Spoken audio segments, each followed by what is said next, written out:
नमस्कार जी, राम राम दोस्तों। आपके अपने YouTube channel Hansraj Saran GK में स्वागत है, अभिनंदन है। जैसा कि दोस्तों थंबनेल में देख पा रहे होंगे, मुगल राजपूत संबंधों की श्रृंखला को आगे बढ़ाते हुए अपन जो आज अध्ययन कर रहे हैं वो अध्ययन करने जा रहे हैं बीकानेर रियासत के साथ मुगलों के संबंध। यदि जिस किसी को भी वीडियो अच्छा लगे लाइक शेयर व चैनल को सब्सक्राइब करना। यानी बीकानेर में वंश की बात करें तो वंश था राठौड़ वंश, और बीकानेर में राठौड़ वंश की स्थापना राव बीका के समय की जाती है, बीका के द्वारा की जाती है, यहाँ पर जो जोधा के पुत्र थे। अब देखो यहाँ से यदि संबंध की बात करें तो संबंध तो राव जैत सिंह के बाद किससे शुरू होते हैं। मूल रूप से बात करें तो बीकानेर का शासक है कल्याणमल। कौन जी? कल्याणमल। और जो कल्याणमल राव जैत सिंह का पुत्र था। किसका पुत्र था? राव जैत सिंह का पुत्र होता है कल्याणमल। और यही कल्याणमल जिसका टाइम पीरियड है 1541 से लेकर 1574 के मध्य। हालांकि कल्याणमल को राजगद्दी प्राप्त हुई थी वो 1544 में होती है। और ये राजगद्दी दिलाने वाला यदि कोई था तो बता सकते हैं अपन कि गिरी सुमेल के युद्ध में मालदेव को पराजित करके ये राजगद्दी इनको प्रदान की थी, और वो शेरशाह सूरी ने। हालांकि अपन ये चर्चा पहले भी कर चुके हैं, फिर भी दोबारा रिवीजन कर सकते हैं। शेरशाह सूरी ने इनको प्रदान की थी ये राजगद्दी। 1541 में जो बीकानेर राज्य था उस बीकानेर राज्य पर मालदेव ने अधिकार कर लिया था। मालदेव कौन था? मालदेव मारवाड़ का राठौड़ वंशी शासक है, इसने अधिकार किया था। परंतु जो अपना कल्याणमल है ये शेरशाह सूरी से हाथ मिलाता है, और इसने गिरी सुमेल युद्ध में जब मालदेव को पराजित किया शेरशाह ने, उसके बाद में प्रदान करता है। ठीक है। अब देखो कल्याणमल राजपूताना का वो प्रथम शासक कह सकते हैं जिसने अफगानों से हाथ मिलाया था।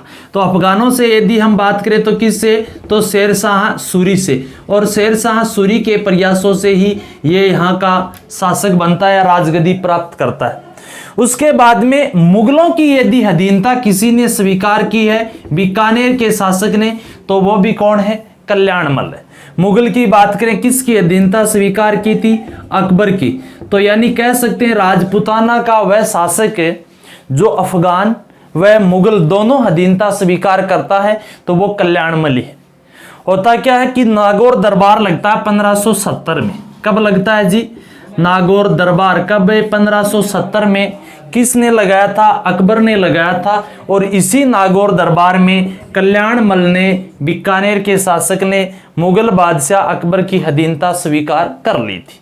यही इसका ज्यादातर इसमें योगदान है यहाँ पे। अब देखो यदि मुगल दरबार में उपस्थित हुआ था न, तो वो कल्याणमल अकेला नहीं होता है, उसमें अपने दो पुत्रों को ले जाता है। जिसमें प्रथम पुत्र की यदि एक की बात करें तो उसका नाम था पृथ्वी सिंह राठौड़। पृथ्वी सिंह राठौड़ नाम आता है, जो कल्याणमल का पुत्र होता है। और 1570 से ही किसकी सेवा में उपस्थित हो गया? मुगल बादशाह अकबर की सेवा में। काफी विद्वान बंदा है पृथ्वी सिंह राठौड़, और इसकी विद्वानता से अकबर खुश भी होता है। और अकबर ने इसको अपना दरबारी कवि नियुक्त किया था। अकबर का दरबारी कवि कौन राठौड़ वंश का था? तो वो बता सकते हैं पृथ्वी सिंह राठौड़ है, अकबर का दरबारी कवि होता है जी। क्या होता है? दरबारी कवि। यही नहीं, अकबर ने पृथ्वी सिंह राठौड़ को कालांतर में एक जागीर प्रदान की थी, गागरोन की जागीर। कौन सी जागीर प्रदान की?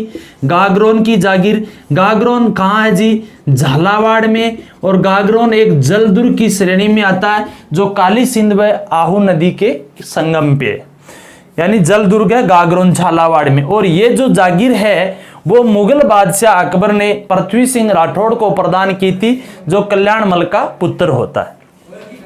और यही यहाँ रहते हैं इसने एक रचना लिखी थी पृथ्वी सिंह राठौड़ ने, वेली किशन रुक्मणी रिवचनी का। रचना का नाम है वेली किशन रुक्मणी रिवचनी का।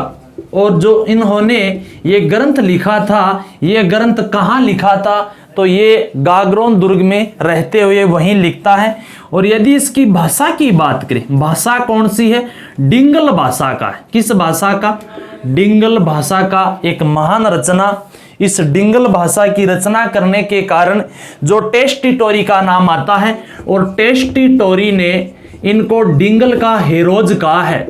टेस्टिटोरी ने डिंगल का हेरोस या हेरोज किसको कहा है? तो वो पृथ्वी सिंह राठौड़।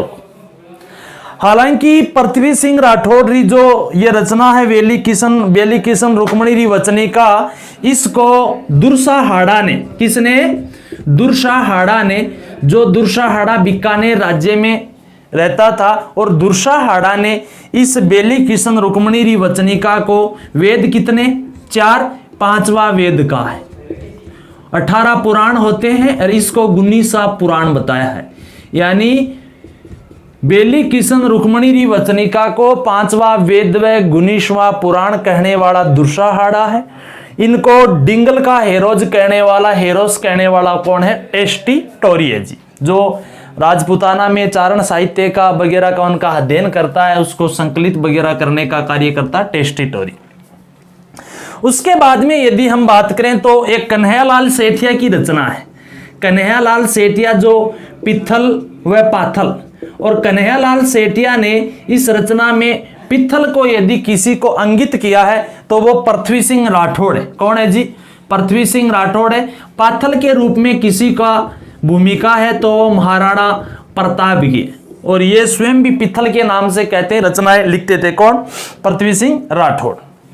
तो एक तो अपन ने देखा कल्याणमल 1570 के नागौर दरबार में मुगल की अधीनता स्वीकार कर लेता है, जिसके साथ उसका पुत्र भी आया था जो अकबर के दरबार का दरबारी कवि तो बनता है, और गागरोन जो झालावाड़ का दुर्ग उसको जागीर के रूप में इनायत किया था अकबर ने।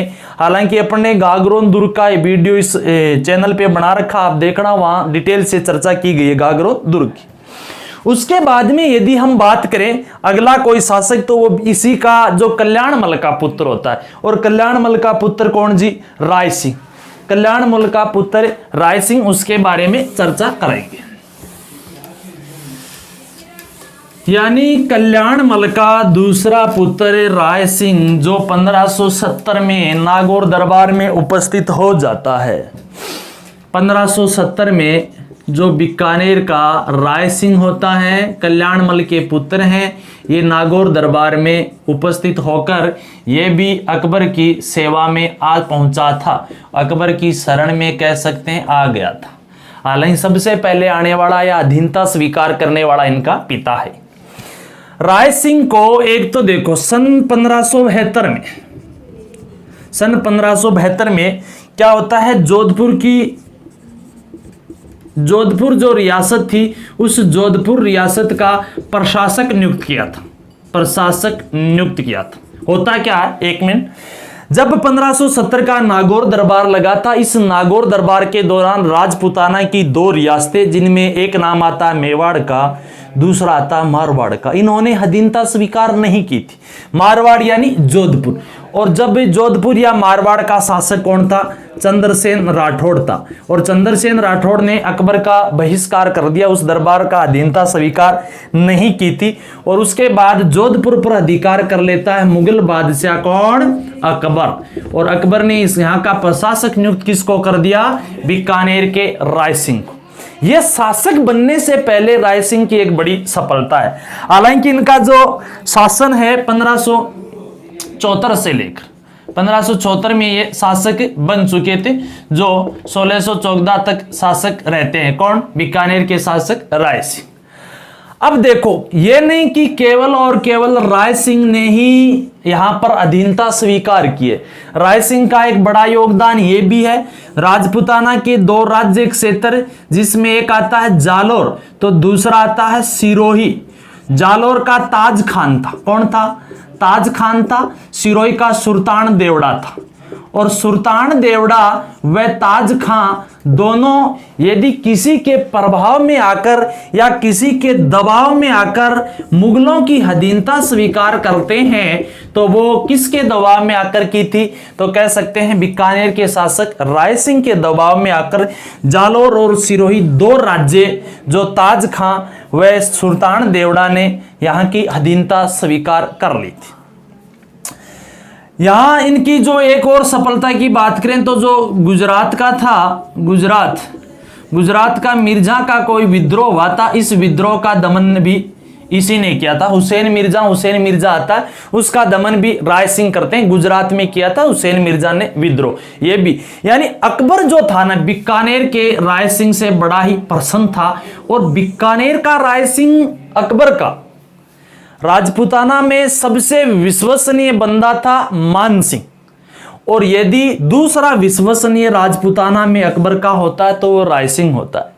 राय सिंह को मुगल दरबार का आधार स्तंभ कहा जाता है, आधार स्तंभ कहा जाता है मुगल दरबार का। इनको किसको? राय सिंह को। राजपूताने का करण इनको कहते ही हैं। हालांकि कलयुग का करण किनको कहते हैं? लूणकरण को। तो राजपूताने का करण किनको कहा जाता है? राय सिंह को। मुगल दरबार का या मुगल जो साम्राज्य का आधार स्तंभ किसको कहा जाता है? राय सिंह को कहा जाता है। क्योंकि राय सिंह ने जोधपुर का प्रशासक बन रखा है, गुजरात में हुसैन मिर्जा के विद्रोह का भी दमन कर रहा है, जालोर व सिरोही दो को अकबर के अधीन कर दिया था। यही नहीं, इसने देखो होता क्या, सिरोही में एक तो है सुल्तान देवड़ा। कौन? सिरोही में सुल्तान देवड़ा, और सुल्तान देवड़ा का एक भाई बीजा देवड़ा, के नाम था जी बीजा देवड़ा। जब इन दोनों के मध्य आपसी मतभेद होता है राजगद्दी को लेकर या साम्राज्य को लेकर, तो किया क्या था कि बीकानेर के राय सिंह ने सिरोही पर आक्रमण किया और बीजा देवड़ा को कर दिया पराजित। क्या कर दिया? पराजित। और सुल्तान देवड़ा को दे दी आधी सिरोही, और आधी सिरोही राय सिंह ने बीजा देवड़ा को नहीं दी, और आधा सिरोही मुगल साम्राज्य में मिला दिया था। यानी सुल्तान देवड़ा ने अधीनता स्वीकार कराने के साथ साथ राय सिंह ने आधा सिरोही अकबर को प्रदान किया था। किसको? अकबर को प्रदान किया था। अब देखो, आधा सिरोही अकबर को मिलना तो अकबर के लिए तो एक अच्छा काम है, यानी मुगल साम्राज्य में वृद्धि हुई है। परंतु ये आधा सिरोही का हिस्सा, ये समझो मेवाड़ के लिए घातक सिद्ध होता है। किसके लिए? मेवाड़ के लिए। आखिर ये कौन सा कारण था या क्या घटना घटित होती है कि आधा सिरोही मेवाड़ के लिए नुकसानदायक साबित होता है? तो अपने को थोड़ा सा अतीत में लौटना पड़ेगा। बात है सन 1572 की। मेवाड़ का शासक होता है उदय सिंह, और सन 1572 में उदय सिंह का देहांत हो चुका था गोगुंदा में। और उदय सिंह ने अपना यदि उत्तराधिकारी घोषित कर दिया तो वो किया था जगमाल को। किसको किया था? जगमाल को। परंतु मेवाड़ के सरदारों ने अपना शासक घोषित किया था महाराणा प्रताप को, और मेवाड़ की राजगद्दी पर कौन बैठता है? महाराणा प्रताप बैठता है। परंतु उदय सिंह ने किसको? जगमाल को। इसलिए जो जगमाल था ना, ये मेवाड़ छोड़कर अकबर की शरण में आता है। किसकी शरण में? अकबर की शरण में आता है। और अकबर ने इस मेवाड़ के जगमाल को, या कह सकते हैं महाराणा प्रताप के भाई जगमाल को, या कह सकते हैं उदय सिंह के पुत्र जगमाल को, दो क्षेत्र दिए थे, जिसमें से एक है जहाजपुर। जो जहाजपुर एक भीलवाड़ा का नगर है, यह प्रदान किया था। किसने? अकबर ने। किसको? जगमाल को, अपने शरण में आने के बाद। उसके बाद में जो आधा सिरोही था ना, ये आधा सिरोही जगमाल को प्रदान कर दिया था अकबर ने। और इसी कारण से यह मेवाड़ के लिए नुकसानदायक साबित होता है, क्योंकि जब आधा सिरोही जगमाल को प्रदान किया जाता है तो सिरोही का कौन था? देवड़ा, सुल्तान देवड़ा। यह सुल्तान देवड़ा नाराज होता है जगमाल से, और नाराज होने से काम नहीं चला था। इन दोनों के मध्य, किन किन के मध्य? जगमाल व सुल्तान देवड़ा के मध्य 1583 में एक युद्ध हुआ था, दत्तानी का युद्ध। कौन सा युद्ध? दत्तानी का युद्ध। किन किन के मध्य? एक तरफ था मेवाड़ का जगमाल महाराणा प्रताप का भाई जो अकबर की शरण में आया था, अकबर ने उसको जहांजपुर भीलवाड़ा का क्षेत्र व आधा सिरोही दिया था। तो दूसरी तरफ दत्तानी युद्ध में होता है देवड़ा सुल्तान, और देवड़ा सुल्तान ने इस दत्तानी युद्ध में जगमाल को पराजित ही नहीं किया, परंतु इस युद्ध के दौरान जगमाल मारा जाता है। इसलिए मेवाड़ ने एक अपना कह सकते हैं बलिष्ठ तो था ही भैया, हाँ ये तो मनमुटाव के कारण अकबर की शरण में आ गया, परंतु भाई महाराणा प्रताप का भाई ये तो कुछ अंश तो है वीरता के, जगमाल इस युद्ध में मारा जाता है। इसलिए जो आधा सिरोही था, ये आधा सिरोही मेवाड़ के लिए नुकसानदायक साबित होता है। चलो अपने बढ़ते हैं वापस अपने टॉपिक पे, राय सिंह की तरफ। उसके बाद में जब राय सिंह ने जालौर से सिरोही से अधीनता स्वीकार करवा दी, गुजरात के हुसैन मिर्जा का दमन कर दिया, आधा सिरोही मुगल बादशाह को अकबर को प्रदान कर दिया, उसके बाद में अकबर बहुत ज्यादा ही खुश हो लियो। इसलिए अकबर ने सन 1593 में राय सिंह को जूनागढ़ की जागीर प्रदान की थी। जूनागढ़ खड़े पड़े जी गुजरात में, और जूनागढ़ गुजरात की जागीर प्रदान कौन कर देता है? अकबर कर देता है। किसको करता है? राय सिंह को करता है, क्योंकि राय सिंह मुगल जो साम्राज्य का आधार स्तंभ था। यही नहीं, सन 1604 में नूरपुर जागीर भी प्रदान करता है। नूरपुर कहां पड़ती है? महाराष्ट्र में, और नूरपुर जागीर भी प्रदान कर दी थी। किसने? अकबर ने। किसको? राय सिंह को प्रदान की थी। जो अपना दयालदासरी ख्यात है ना, उस दयालदासरी ख्यात के अनुसार तो यह माना जाता है कि बीकानेर के राय सिंह व अकबर के मध्य आपस में मनमुटाव भी हो गया था। और मनमुटाव का जो कारण था ना, वो क्या होता है कि बीकानेर का शासक राय सिंह बटनेर गया हुआ था। कहां गया था? बटनेर गया हुआ था। और यही बटनेर में अकबर का जो ससुर नासिर, और नासिर खां भी यहां आया हुआ था। कहते हैं बटनेर में नासिर खां ने किसी महिला के साथ अभद्र व्यवहार किया, इसलिए जो राय सिंह था ना, राय सिंह का सहयोगी था तेजा, और उस तेजा ने हत्या कर दी थी। किसकी? तेजा ने मारपीट कर दी थी नासिर खां की। हत्या नहीं की, मारपीट की है। किसके साथ? नासिर खां के साथ। किसने? तेजा ने, जो राय सिंह का बंदा होता तेजा। जब नासिर खान ने यह शिकायत अकबर से की कि तेजा ने मेरी मारपीट की है, इसलिए अकबर जो राय सिंह से तेजा की मांग करता है, परंतु राय सिंह ने कहा मैं तेजा वगैरह यहां कोई नहीं है अभी फिलहाल। इसका अकबर को पता था, इसलिए कहते हैं कि अकबर ने मुगल दरबार से राय सिंह को निकाल भी दिया था। अपन ने राजपुताना के जो दुर्ग पढ़े थे उसमें अपन बटनेर दुर्ग पढ़ा है, वहां भी इस टॉपिक की अपने चर्चा की है पहले। हालांकि ये जो दयालदासरी ख्यात के अनुसार ये मान्यता काफी हद तक कितनी सही है गलत है, परंतु दयालदासरी ख्यात के अनुसार ये वक्त मिलता है कि राय सिंह ने अकबर को अपने दरबार से भी कहते हैं कि निकाल दिया था। चलो जी, मेन इसको जो नूरपुर महाराष्ट्र की जागीर है ये देता है कौन?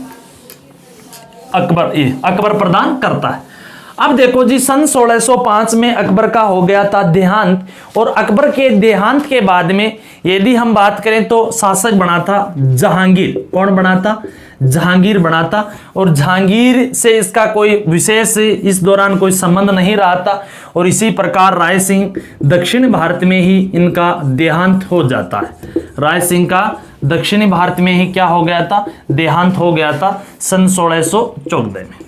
और वहीं से कहते हैं राय सिंह ने जो अपने मंत्री को भेजा था दक्षिण भारत में रहते हुए पीएम करमचंद पवार को, जिसने जूनागढ़ दुर्ग का निर्माण करवाया था, राय सिंह प्रशस्ति लिखाई थी। परंतु अपना जो मूल टॉपिक है वो मुगल राजपूत संबंध तक ही जो स्थित है, इसलिए अपने राय सिंह के बारे में अदर चर्चा करें तो बीकानेर राजवंश पढ़ेंगे तो वहां डिटेल्स।